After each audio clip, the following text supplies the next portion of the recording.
공간을 사유한다. 공간이 공간이지 무엇을 더 생각해야 한단 말인가. 하지만 생각할 거리가 있다. 그리스 철학 시대부터 공간에 대한 생각은 상당히 복잡하게 얽혀왔으며 이후 철학의 공간 개념도 커다란 영향을 받았다. 현대에서 우리는 대체로 추상적이고 균일한 과학적 공간을 당연한 것처럼 받아들이지만 사실 이러한 관념은 역사적으로 비교적 새로운 것이다. 먼저 그리스 철학의 두 가지 사례를 살펴보자. 하나는 데모크리토스의 사상이다. 데모크리토스는 원자론과 함께 공간 개념을 제시했는데 그의 원자론이 근대 과학의 물질 이론으로 발전했다는 점은 널리 알려진 사실이다. 동시에 데모크리토스가 생각했던 공간은 근대 과학에서 말하는 물질이 자리 잡는 장소 개념과는 다소 다르다. 그는 원자가 움직이기 위해서는 반드시 빽빽하지 않은 빈 곳, 즉 공백이 필요하다고 보았다. 원자는 견고하고 밀집되어 있으므로 이들이 움직이려면 비어있는 틈새가 있어야 한다는 것이다. 두 번째 사례는 플라톤이다. 플라톤은 사물이 존재할 수 있는 일종의 모태처럼 공간을 상상했다. 티마이오스에서 우주 창조자는 이데아를 바라보며 이를 토대로 물질을 만들어내는데 그 물질을 놓을 장소가 필요하다고 본다. 플라톤은 이러한 공간을 코라라고 명명한다. 코라는 객관적으로 측정 가능한 물리적 공간이라기보다 사물이 존재할 수 있게 하는 장소로서의 특별한 의미를 지닌다. 시간을 논할 때 플라톤이 말한 크로노스와 카이로스처럼 공간 역시 각각의 존재가 그 안에서 살을 붙이고 의미를 형성하는 그릇이라는 셈이다. 흥미롭게도 그리스 철학에 등장한 이러한 두 가지 공간 개념은 이후 철학사의 전개 속에서 서로 다른 경향으로 이어졌다. 예컨대 칸트와 뉴턴의 대조가 이를 잘 드러낸다. 뉴턴은 절대적 시공간이 존재한다고 보았고 그 절대적 시공간 속에서 이루어지는 운동을 설명하는 것이 바로 물리 법칙이라 생각했다. 그러나 칸트는 이러한 절대적인 공간이 정말로 인간 인식과 무관하게 외부에 존재하는지 의문을 품었다. 칸트가 보기에 시간과 공간은 결국 인간이 바깥 세계를 인식하기 위한 전제 조건, 즉 선험적 형식이다. 공간은 그 자체로 증명되기보다 인간 경험이 가능한 틀로서 작동한다. 이러한 발상은 원자운동을 위한 공백을 가정한 데모크리토스의 생각을 떠올리게도 한다. 칸트는 시간 또한 공간과 마찬가지로 우리가 경험을 가능하게 만드는 선험적 형식이라고 보았다. 동물들도 일정 범위를 인식하고 예컨대 꿀벌이 춤을 통해 꽃의 위치 정보를 전한다는 사실에서 알 수 있듯이 어쩌면 이들에게도 나름의 공간적 조건이 있을 것이다. 그러나 베르그송의 지적대로 동물이 지각하는 공간과 인간이 지각하는 공간은 본질적으로 다르다. 베르그송은 창조적 진화에서 동물에게 공간은 물질과 분리할 수 없지만 인간은 추상적 공간을 생각할 수 있고 그로 인해 과학 또한 가능하다고 지적했다. 의식이 지성화될수록 물질은 더욱 공간화된다고 말했을 만큼 베르그송에게 공간이란 인식 능력, 즉 지성과 때려야 뗄 수 없는 개념이다. 여기서 베르그송은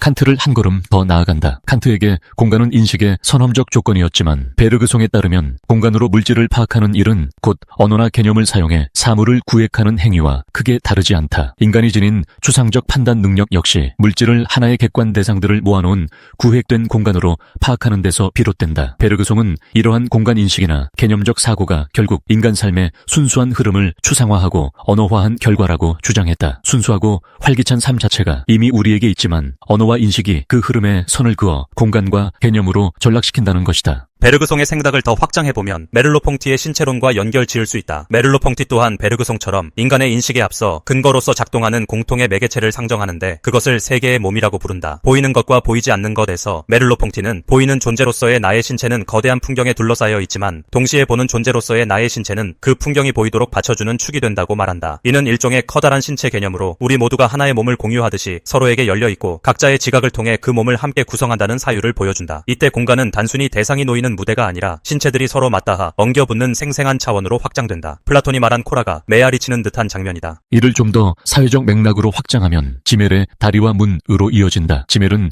인간의 공간 경험이 일정한 시점과 목적을 바탕으로 연속체를 분절한다고 보았다. 인간은 길을 만들고 집을 짓는 순간 본래 무한히 펼쳐진 자연 속 공간에서 특정 구역을 떼어내 특수한 통일체로 삼는다. 문 역시 안과 밖을 넘나드는 경계를 없애거나 혹은 이어주면서 공간에 새로운 의미를 부여한다. 이러한 공간인식은 과학적 추상 공간과는 다르다. 하이데거가 존재와 시간에서 말했듯이 인간은 세계 속에서 살아가면서 모든 사물에 의미를 부여한다. 결국 우리가 실제로 살아가는 세계는 칸트나 뉴턴의 절대적이고 균질화된 공간과는 사뭇 다른 훨씬 더 장소에 가까운 것이다. 바슐라르의 공간의 시학은 이 같은 살아있는 공간 개념을 문학과 예술의 사례를 통해 아름답게 풀어낸다. 우리가 실제로 경험하는 공간은 무언가 호흡하는 듯하며 단순히 물리적 좌표 이상의 것이 되곤 한다. 바슐라르는 시나 소설 속 공간들을 예로 들어 사람들이 공간을 어떻게 감각하고 그 안에 자신만의 의미를 심어가는지 보여준다. 이처럼 공간은 더 이상 단순한 물리적 용기나 비어있는 그릇이 아니라 인간 경험과 의미의 터전으로 변모했다. 20세기 후반에 이르러 철학자들은 공간 개념을 한층 심화하고 다변화한다. 예컨대 미셸 푸코는 공간의 사회적 정치적 성격을 조명하며 이질 공간 개념을 제시했다. 모든 문화에는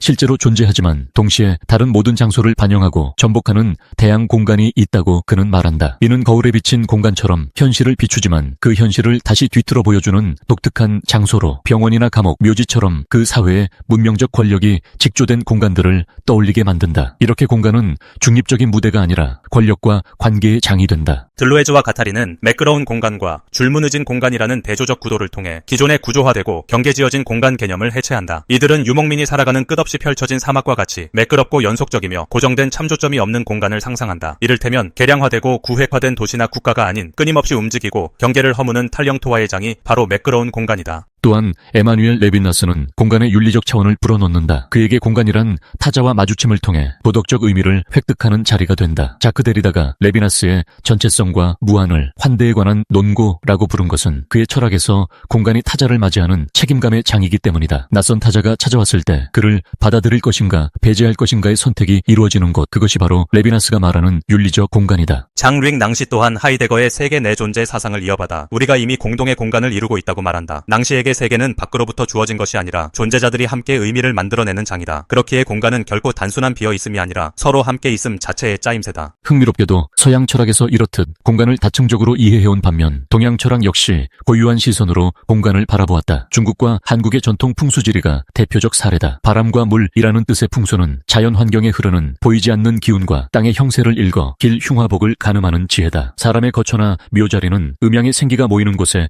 배치해야 한다고 보았으며 이는 단순히 지형학적 문제를 넘어 천지인의 조화를 꾀하는 일종의 우주론이었다. 동양에서는 공간을 하나의 생동하는 장으로 보고 거기에 사람이 어우러져 살아가는 것을 이상적인 삶이라 여겼다. 결국 공간 사유는 고대에서 현대에 이르기까지 끊임없이 확장되어 왔다. 데모크리토스가 말한 원자의 빈터에서 플라톤이 말한 형상의 그릇으로, 그리고 칸트의 선험적 직관 형식과 베르그송이 비판한 균질 공간, 메를로퐁티의 살아있는 지각의 공간, 지멜의 사회적 공간, 하이데거의 존재론적 장소, 바슐라르의 시적 공간을 거쳐 오늘날 우리는 푸코의 이질 공간, 들로에즈와 가타리의 유목적 공간, 레비나스의 윤리적 공간, 낭시의 공동 존재의 공간, 동양 철학의 풍수적 공간 등 다채로운 관점에서 공간을 재구성한다. 이제 공간은 단지 배경이거나 비어있는 무대가 아니라 의미 생성과 관계 맺음의 장, 그리고 권력과 기억, 환대와 소외, 상상과 욕망이 교차하는 살아있는 세계 그 자체가 되었다. 따라서 공간을 사유한다는 것은 곧 우리가 어떤 세계에 살고 있으며 나아가 어떤 세계를 만들어갈 것인가를 묻는 일이다. 공간 개념의 진화는 물리적 차원을 넘어 인식론적, 존재론적 질문, 윤리적, 정치적 결단을 향해 우리를 이끈다. 이는 인류가 공간 속에서 존재한다는 것의 의미를 이해하려는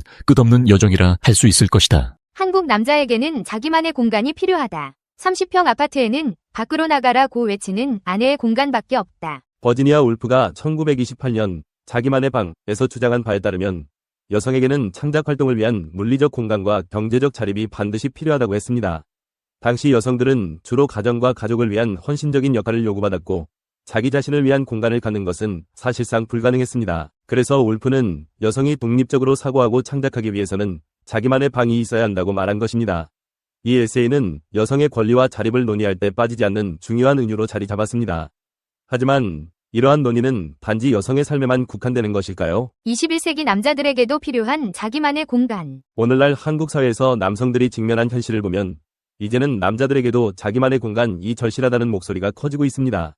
빠르게 변화하는 현대사회와 경제적 압박 속에서 많은 한국 남성들은 사회적 기대와 책임감에 눌려 스스로를 위한 시간을 잃고 있습니다. 한국 남성들은 전통적으로 가부장적 구조 속에서 가정을 책임지고 사회에서 성공해야 한다는 강한 압박을 받았습니다. 이로 인해 많은 남성들이 과로와 스트레스에 시달리며 개인적인 성장이나 여가를 위한 공간을 확보하지 못한 채 살아가고 있습니다. 또한 급변하는 부동산 시장의 폭등은 내 집 마련이라는 꿈을 점점 더 멀게 만들며 개인적 공간을 가지는 일은 경제적 계층에 따라 결정되는 문제로 변질되었습니다. 자기만의 공간이 왜 중요한가? 자기만의 방은 단순히 물리적인 공간을 의미하는 것 이상입니다. 이는 개인이 자신만의 시간과 생각을 가질 수 있는 독립적인 영역을 뜻합니다. 현대사회에서 남성들은 일과 사회적 기대에 눌려 자신의 정체성을 찾을 기회를 잃고 있습니다. 남성성에 대한 사회적 요구는 여전히 강하며 많은 한국 남성들은 가정에서 경제적 기둥으로 기능해야 한다는 압박에 시달립니다.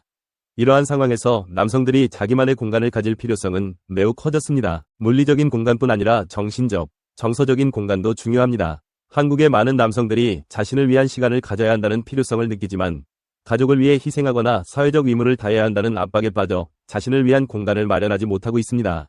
이는 곧 남성들이 심리적으로 위축되고 정서적으로 고립되는 결과를 초래합니다. 현대 한국 남성들이 직면한 문제들. 한국 사회에서 남성들은 여전히 가장 일하는 역할을 떠맡고 있으며 성공적인 커리어와 안정적인 가정을 동시에 유지해야 한다는 압박을 받고 있습니다. 그러나 현대 사회에서는 이러한 기대를 충족시키기가 점점 더 어려워지고 있습니다. 급변하는 경제 상황과 부동산 가격 폭등, 고용 불안정은 남성들이 스스로를 위한 공간을 마련하는 것을 더욱 어렵게 만들고 있습니다. 많은 남성들은 오랜 노동 시간과 잦은 야근으로 인해 자신을 돌아볼 시간조차 갖지 못한 채 하루하루를 버텨나가고 있습니다. 이런 상황에서 그들에게 필요한 것은 자기만의 방입니다. 그 방은 단지 휴식을 위한 공간이 아니라 자신의 정체성을 다시 찾고 삶의 방향성을 고민할 수 있는 장소입니다.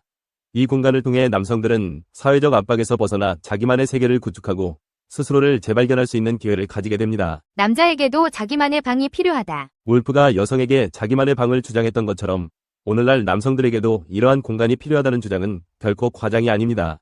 아내와 자녀들이 점령한 30평 아파트에는 남성의 공간이 없습니다. 21세기의 한국 남성들도 자기만의 방을 통해 사회적 역할에 묶이지 않고 진정한 자아를 찾을 수 있는 기회를 누려야 합니다.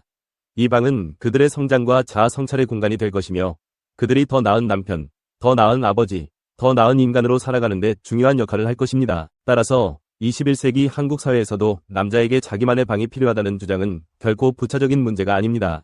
이는 현대인들에게 더욱 중요한 문제로 사회적, 경제적 변화 속에서 그들의 자립적 사고와 정서적 안정을 도모하기 위한 필수적인 요구입니다. 이 비디오가 유용했다면 좋아요와 구독 버튼을 눌러주세요. 건강한 삶을 위한 더 많은 팁을 공유할 테니 계속해서 성필원 채널을 지켜봐 주세요.